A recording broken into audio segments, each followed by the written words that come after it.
1 Corinthians chapter number 15, and we're going to look at verses 1 down to verse number 11. I'm so thankful for our kids this morning. I know they're going to be a little bit loud, but I want you to know that's okay. That's a good thing. I'm excited about looking around and seeing all these kids running around, and I hope you are too. We love kids here at Cornerstone Baptist Church because Jesus loves kids, and He said, "Of such is the kingdom of God." And so I'm excited about looking around and seeing all of them this morning. And Mom and Dad, don't you worry about them one little bit, okay? You let the preacher worry about them. It'll be nice to hear people interacting with the sermon this week. And so 1 Corinthians chapter number 15, verses 1 down to verse number 11. I'm also thankful that Brother Mark moved the podium because I was having horrific images in my mind of myself trying to move it with those flowers on it. And so I'm thankful for Brother Mark this morning. 1 Corinthians chapter 15, verses 1 down to verse number 11, the Apostle Paul writes the following words about the resurrection, about the gospel itself. He says, "Now I would remind you, brothers, of the gospel that I preached to you, which you received, in which you stand, and by which you are being saved. And if you hold fast to the word that I preached to you, unless you believed in vain. For I delivered to you as of first importance what I also received, that Christ died for our sins according to the Scriptures, that He was buried, that He was raised on the third day in accordance with the Scriptures, and that He appeared to Cephas, then to the 12, and then He appeared to more than 500 brothers at one time, most of whom are still alive, though some have fallen asleep. Then He appeared to James, and then to all the apostles, and last of all, as to one untimely born, He appeared also to me. For I am the least of the apostles, unworthy to be called an apostle, because I persecuted the church of God. But listen to this. But by the grace of God, I am what I am. And His grace toward me was not in vain. On the contrary, I worked harder than any of them, though it was not I, but the grace of God that is with me. Whether then it was I or they, so we preached, and so you believed." You know, this morning, today, Easter morning, Resurrection Day, is a time in the life of the church that we set aside to make sure that we understand the gospel. In fact, if you were to look at the evangelical community and you were to ask the question, what is the most important symbol in the Christian community, I would guess that most of us, immediately our minds would lead us to the picture of the cross. But if we do so, we fail, because the Apostle Paul would write that if Jesus had not risen from the dead, then we are a pitiful people, that we are a pitiable people, but rather His resurrection should be the most important symbol in the gospel, because it was the measurement, it was the way by which God proved that our salvation that we hope for in this moment was actually realized, that Jesus had defeated death, hell, and the grave on our behalf, and therefore you and I don't hope on a distant star this morning, but rather we hope in a sure thing. The resurrection, the gospel itself, the message of the gospel is not something that's to be only preached on one time a year. It's not something that we're not supposed to live by, but rather it is something that is supposed to dramatically change every aspect of our living. But so few really understand what the gospel is. And so it's our desire this morning, as it is every Sunday morning, every resurrection day, every time we gather together, to understand what the gospel message is and to see how it impacts our lives. In fact, Paul says in verse number 3 here, 1 Corinthians 15, that he was delivering to them the message of first importance. You see, beloved, understanding the gospel is the foundational message of the church. We have to understand the gospel, or else we cannot understand anything else that God has revealed to us or the world that we live in. Understanding the gospel is the most fundamental and foundational message of the church. Without a proper understanding of grace, no other teaching in Scripture of the counsel of God could ever be understood rightly without understanding the gospel. Remember that it was the Apostle Paul who told Titus that it was this message of grace, the gospel itself, that we call the gospel, that trained believers, he said, to renounce all ungodliness and to put away all of the worldly passions. In other words, Paul told Titus that the gospel, that the grace of God in Christ Jesus changes the way that we live our lives. It changes everything about us. It changes the way that we live with the people around us. It changes the way we deal with them. Grace changes our views of society. Grace changes our beliefs in giving. Grace changes everything in the believer because it is a transformational message. It is a message that transforms the heart, the soul, and the mind, and even the body itself of the believer to make him or her something that they never were in the first place, because the soul is finally found what it was longing for. The gospel is a transformational message. It is supposed to change everything about us. In other words, this morning, Jesus is supposed to be more important than just one Sunday out of a year to you in your life. Jesus, the message of Christ, is supposed to be transformational. It's supposed to be fundamental to your everyday living. Jesus is more than the wrapper on your cough drop that gives you a pep talk every morning, right? Jesus, the message of the gospel, is transformational to the way we live our lives. However, the reality is that as we live in 21st century America, we know that we are reminded on a regular basis that so few people really understand what the gospel is. For that reason, the message of the gospel has often taken on a more ghostly form, as it were, of an experience than what the Bible teaches. Because people don't understand the gospel, so many are unable to share their faith.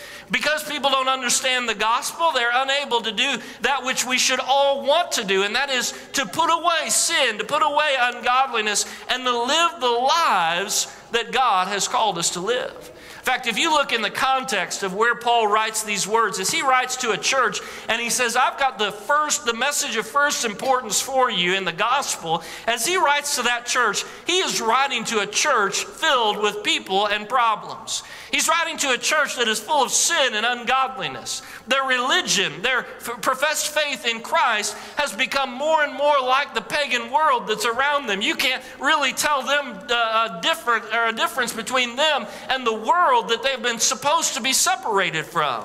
Not only that, but there's some opponents here in the Corinthian church, and these opponents of the gospel are disrupting the fellowship and the walk of the believers. They're trying to convince them to believe in things that are not befitting of the gospel or contrary to what Jesus has said and taught. And so in that context, Paul writes in verses 1 and 2, that he was writing in this moment, this chapter, to remind the believers of the gospel that was preached to them. He saw in them the need to be reminded of the most important message in human history. He needed them to be reminded of the transformation that the gospel was supposed to bring. The gospel that was proclaimed, the gospel that they believed. He says, and the gospel that you now stand in. This is why I write. You see, what he was saying in that moment was that their very hope of a future and an existence rested in their understanding of what Jesus had done for them in the message of the gospel. And for that reason, Paul says that he will remind them of the message of first importance. In other words, if you don't get this one thing right in your life, you'll not be able to get anything else right. If you don't understand this one truth, if you don't understand this one thing that is fundamental and foundational to your living, the first important message, the most important thing, if you don't understand that, then you'll never be able to achieve what God has in store for you. Still today, beloved, the church needs to be reminded. The church needs to have the integrity of the gospel restored within its ranks. The biblical message of the gospel of a world that has no hope in its sin except the hope that is found in the work of Jesus Christ on the cross of Calvary and the subsequent resurrection. In 1 Corinthians chapter 15 here, beginning in verse 3 down to verse number 11, Paul is going to write about the gospel from three standpoints, or he's going to write about the gospel from three positions. The first is that he wants to give them a clear definition of what the gospel is. What is that message? Second, he wants to give them historical or physical verifiable proofs of the gospel's work and power in their midst. And third, he wants to talk about the effect of the gospel on a life, and he can think of no life better than to tell his own personal story.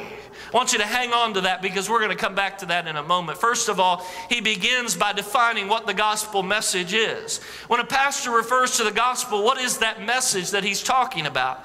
Well, we're going to probably discuss this at length over the coming weeks, as we oftentimes do, but this morning I want to just kind of lay a foundation for it. The message of the gospel for Paul here in 1 Corinthians 15 begins with the substitutionary death of Jesus Christ. He writes that Christ died for our sins in accordance with the Scriptures.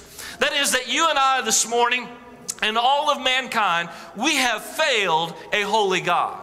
Romans 3 goes to great lengths and speaks about how we are ungodly, that we are unrighteous, that we have gone astray, that we've become unprofitable in our sinful state, that none of us seeks after God, that we have missed out on God's purposes in our life. The message of grace for Paul begins with a clear understanding of one's need for that grace. He has to lay out, first of all, the bad news before the good news can be received. He says in this moment that Christ has died for the ungodly. He's died for our sins.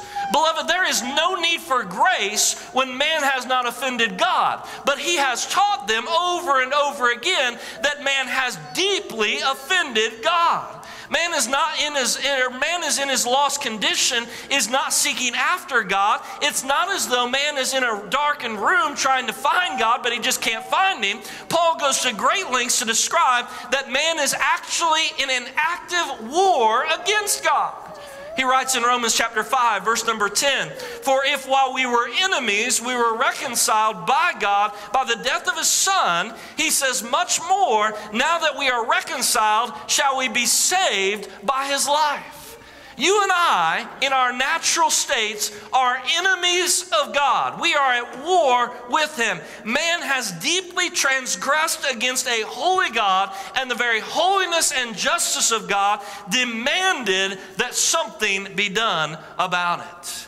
And so that justice would prevail, Paul writes that Christ died for our sins here in 1 Corinthians 15. That is, that He became a substitute on our behalf.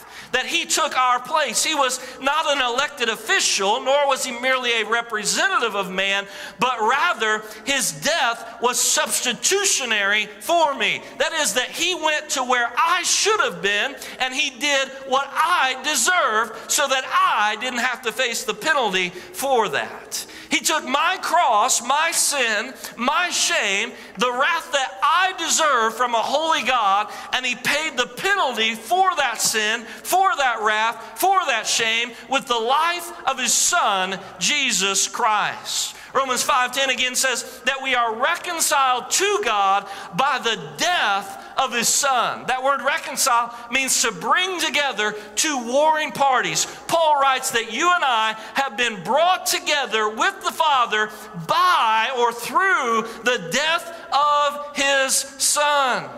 Whereas once upon a time there was a war between I and the Father, there was a war between two parties. Now he's saying there is peace, and the reason for that peace, or the avenue of that peace, is the death, the brutal death of His Son on my behalf. Whereas once there was a barrier between God and I, and a barrier between His holiness and my unholy condition, and now there is a small opening, almost like the sun beginning to split the sky on a dark night. In the substitutionary death of Christ, Paul is writing, my sins, my transgressions have been reconciled. I have been forgiven. I have been brought into peace with God the Father through His Son. Lest we think for a moment that His death was somehow an afterthought of God, every moment of the passion that we talk about this week, as we talked about on Thursday night with the Maundy service, every moment of the passion of Jesus Christ, from His arrest to His betrayal, to His death, to His beating, all of these things were foretold and predestined by the Scriptures of God. Paul says that He has died for our sin in accordance with the Scriptures. As men acted on that frightful day 2,000 years ago in their sinful and arrogant hearts, God was bringing about the greatest message in human history. He was bringing about peace in the midst of war. As men put to death what was the object of their disdain, God was bringing peace back to mankind. But the message doesn't stop there. I began with this point this morning, and I'll come back to it now. The message doesn't stop with the substitutionary death. The hope is not in the cross, but rather what happened after the cross. You see, the message included, Paul says, not only that he died, but that he was buried in the tomb. Now that seems unimportant to most Christians. Merely, it seems like it's just a part of the story. But for Paul, the fact that Jesus was buried in a tomb was an integral part of the preaching and the telling of the gospel story. And the reason why was because in that burial, Jesus was tasting the ultimate stronghold of sin itself.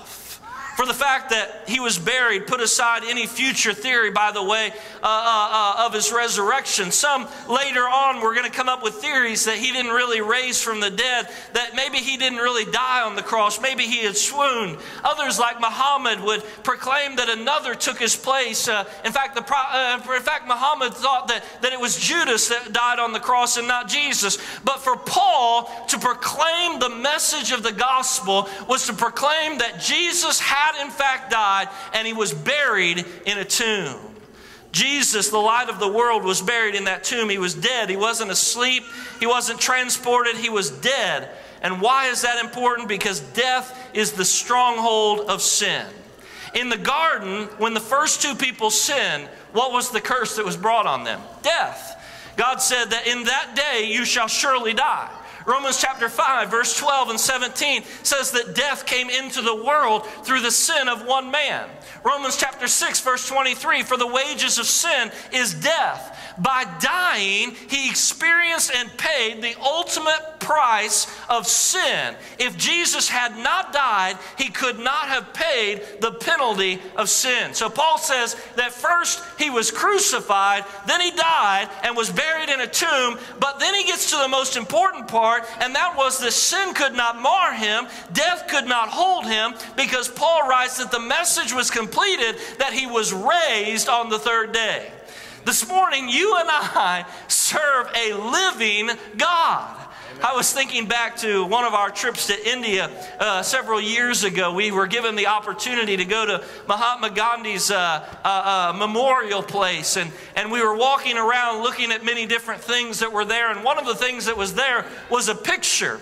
And it had a picture. In this picture, there was a painting of Jesus, of Muhammad, and Buddha. And what was interesting was, as we stared at that picture, there was only one of them who was painted alive and well, and that was Jesus. And one of the pastors that was there with me commented, he says, that was what makes us different. We serve a risen God. We have a living hope this morning. We have a resurrected Savior.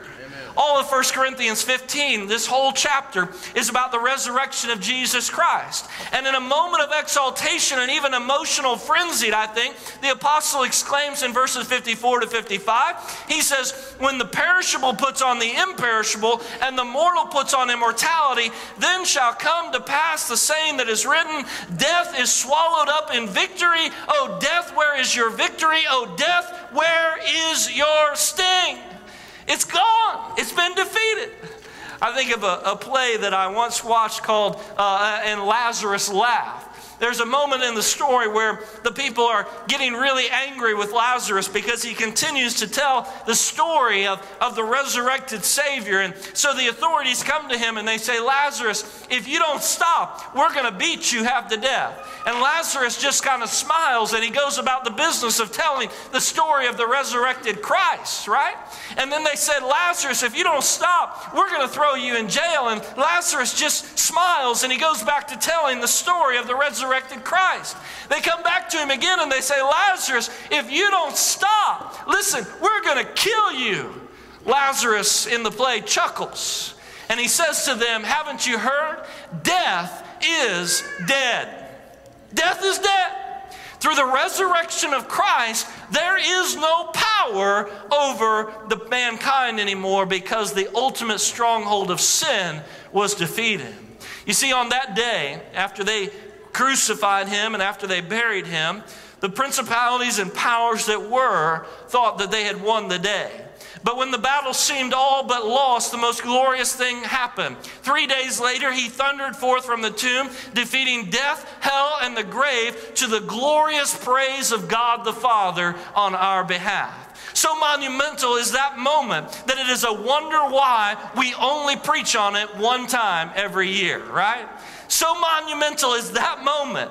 So monumental is that moment that it ought to be the very framework and foundation of everyday living. Beloved, the resurrection is the reason we meet every Sunday, because every Sunday is the Lord's Day, and we serve a resurrected, living Savior, and we have a living hope. Now, I know I should have gotten somebody to agree with me on that. It is that moment in history through the resurrection that comes under the most scrutiny, and yet it is the very foundation and framework of our hope. You know, people over the centuries have decided that this, if they could destroy this, they could destroy the entire Christian faith. And the reality is, even the Apostle Paul would agree with that.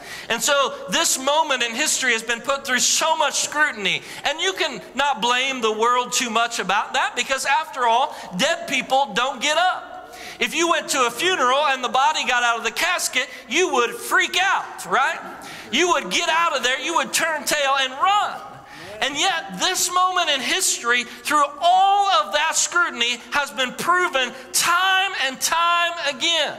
It's historically verifiable that Jesus lived. It's historically verifiable that he was crucified. It's historically verifiable that he was dead and that he was buried. And it is historically verifiable that he arose from the grave.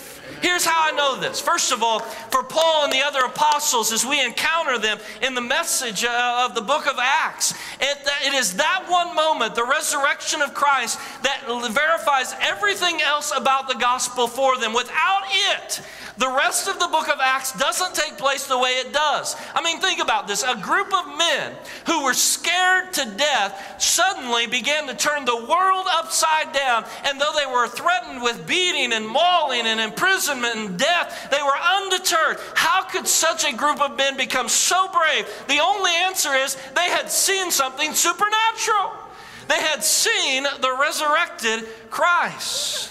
Paul sets out to verify the gospel in the next section of our passage, and he lays out the validity of the gospel through the resurrection, through proving that it happened. In verse number 5, he writes these words. He says, and that he appeared to Cephas and then to the 12. The first thing Paul does is he says, I want you to know that Jesus raised from the dead, and here's how I'm going to prove it to you. Peter and the other 12, they saw the risen Christ. He appeared first to Cephas, or Peter. The testimony of the two on the road to Emmaus, according to Luke chapter 24 and verse 34, was that the Lord first appeared to Simon. Why Paul doesn't include the women in his story, I don't really know, but he goes straight to the telling of Peter. He appeared to Peter, and then he says, and to the other apostles. But the skeptic says, well, that proves nothing, right?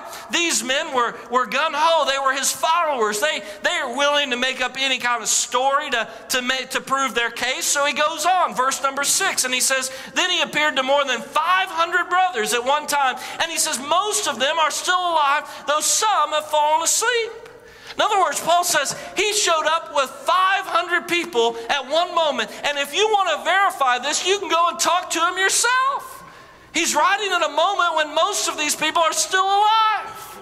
Some have said, well, maybe, just maybe, they were having a hallucination that day. Listen, if 500 folks hallucinated seeing the resurrected Christ, I want that kind of Kool-Aid at our next church picnic, all right? He says 500 eyewitnesses saw the resurrected Christ. Not only could you take Paul's word on the matter, he says that most of these men are still alive. So you go and ask him for yourself. Verse number 7. Then he appeared to James and then to all the apostles. He goes next to the brother of Jesus who was critical of Jesus, who didn't believe him. He was one of the last believers. And yet, through the resurrection, James became a believer. And in this moment, Paul is saying, hey, listen, even his own family didn't believe, but they saw the resurrected Christ, and they have believed as well. And he appeared to the other 12. Simply, what he's saying in this moment is, if you want to know whether or not Jesus really was raised from the dead, I can prove it to you. It's a verifiable fact that Jesus thundered forth from the tomb on that Easter morning, and it proved in that moment when he did so that indeed he had power over the darkest power of sin, death itself. Romans chapter 5 verse 20, for if while we were enemies we were reconciled to God by the death of his Son, much more, he says, now are we reconciled, shall we be saved by his life. Notice there, the security of our salvation is the life of Jesus, the resurrection.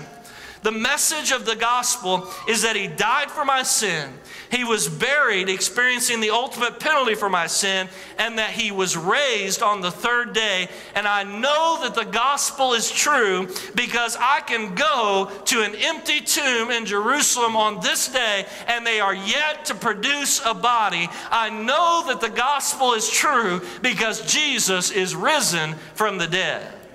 Then Paul goes from there. Here's what the gospel is. He lived, he died, he was buried, and he was raised to life. Here's how you know that it's true. All of these people witnessed, eyewitness accounts of the resurrection. But then he says, I want to tell you something more personal. I want to tell you about the effect of the gospel on an individual's life. And he could think of nobody's story better than his own to illustrate what the gospel does in a powerful way in a person's life.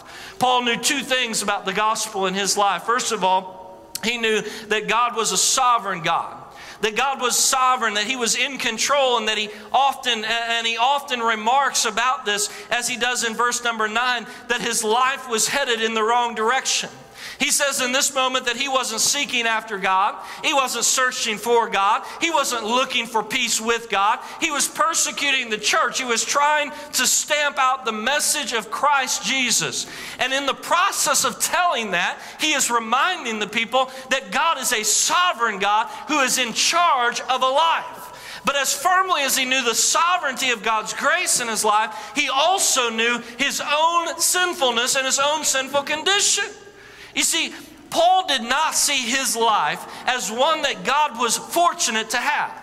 Many people today look at God and they say, aren't you lucky to have me, right? That's their approach to the message of the gospel. That's their approach to God. Paul did not approach God as though to say, aren't you lucky to have me? God was not lucky to have Paul respond to him, nor was God idly sitting by on the sidelines, gently knocking on the good old heart of Paul, waiting patiently for Paul to let him in. Paul was utterly devoid of anything good at all, utterly encompassed and surrounded by sin. He was no good to God at all. And then in verse number 8, he says, as to one who was untimely born, more literally in the Greek, he is saying, to the aborted one.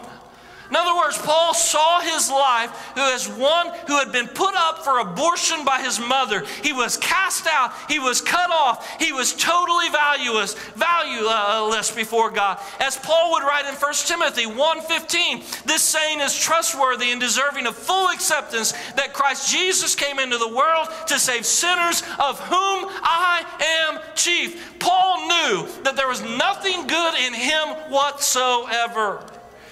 Verse number 9, for I am the least of the apostles, unworthy to even be called an apostle. For many, it would have been a point worth bragging about to these Corinthians. To say to them, hey, I'm an apostle. To be called an apostle would have been a high calling, would have been a great honor.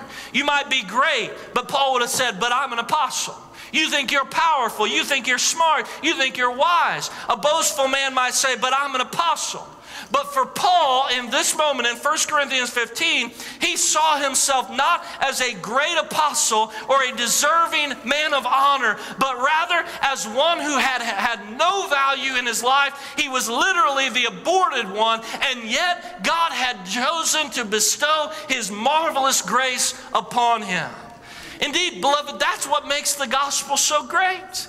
While I'm worth nothing, totally valueless, while there's nothing in the world that is good about me, he says in verse number 10, but by the grace of God, I am what I am. Amen.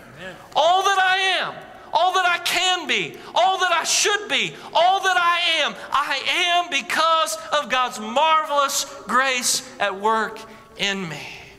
Paul was saying in this moment that he was devoid of anything good. But now, he was an apostle. an ambassador of the gospel. In fact, he would be given the chance to preach the gospel even into the courts of Caesar himself. But not because of his special ability, but because of the grace of God, and that alone in his life. That was a powerful, effectual working grace, isn't it? A grace that doesn't throw a life away, a grace that renovates a life, remodels and transforms a life, and makes it a life worth living. From rags to riches, from the outhouse to the White House, not because of that he was a self-made man, but rather because of God's grace and God's grace alone. Paul says, I am what I am by the grace of God. If anything good was to come out of his life, it was because of the grace of God found in Christ Jesus. And as he says that God's grace was not in vain to him, but rather it wasn't wasted. On the contrary, he says, I worked harder than any of the rest of them. You know, it's an expression of joyful pride, like a skilled craftsman. He's saying, I accomplished more than all of the other apostles combined. Now, I can kind of imagine in that moment, if I was the apostle, I might have thought to myself, hey, am I sure I really want to write this? I mean, people might read these words and think to themselves, hey, listen, this guy is getting kind of boastful here. He's starting to say, hey, I think I am better than these guys. It may have been the grace of God that brought me to this point, but I worked a lot harder than they did. No, that's not what Paul is saying. He's speaking about taking pride in a skilled craftsman's work. In other words, God bestowed his marvelous grace on me, and I did the most I could do with it. I was thinking of Brother Johnny Allen and what he said at his mother's funeral a couple of weeks ago. He made the comment about his mother's body. He said, she got everything that she could get out of it. God gave it to her and she got everything she could get out of it. That's what Paul was saying in this moment. God's grace was so marvelous to me. It was bestowed upon me. I am what I am by the grace of God. I've been radically transformed. I've been radically changed. But listen, after God's grace changed me, I got everything I could get out of this body. I gave everything I had. I gave all of my might, all of my strength, all of my power to living out this message. No doubt he did it, by the way. His accolades live throughout Christian history, right? No other apostle, according to the biblical record, accomplished as much as the Apostle Paul did. And at this moment, we think of for a moment that he might boast. He continues on and he says, but it was not I, but it was the grace of God with me. In other words, don't be confused for a second. The apostle understood that all of the good that would be proclaimed about him for the centuries to come was no more than the gospel. There was no more than the grace of God at work in him, because he did not have it in himself. He was, as it were, a trophy. But not a trophy that was earned or polished, but rather a trophy of God's grace. He looked at his life and he said, I am nothing more than a testimony of God's saving and effectual power. I think Paul's words are summarized best in the words of the famed hymnist John Newton when he said, although my memory is fading, I remember two things very clearly. I am a great sinner and Christ is a great Savior. That's all I remember. Amen.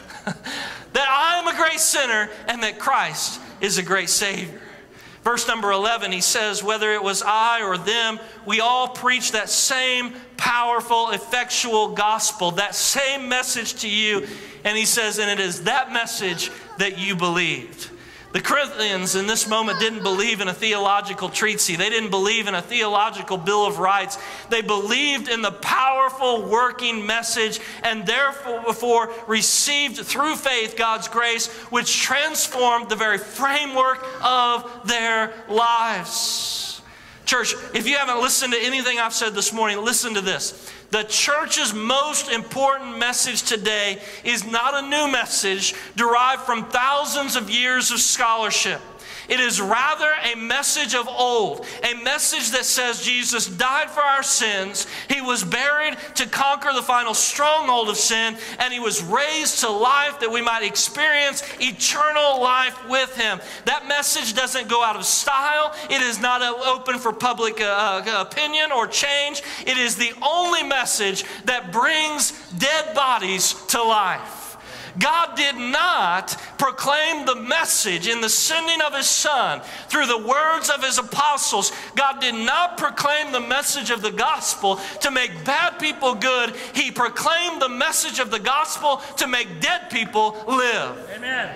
The message of the gospel was given to transform our lives. That message is verified. If you go to Jerusalem today, you will see an empty tomb. You will not find His body. The angels might even appear to you and say, He is not here. Why do you search for the living among the dead? There is not a body there because He is resurrected. The historical, physical resurrection of Jesus from the dead is the church's only hope. It is your only hope. It is my only hope this morning. The resurrection of Jesus Christ is the moment upon which my salvation rests, and it is my only hope of ever seeing eternal life and peace with the Holy God.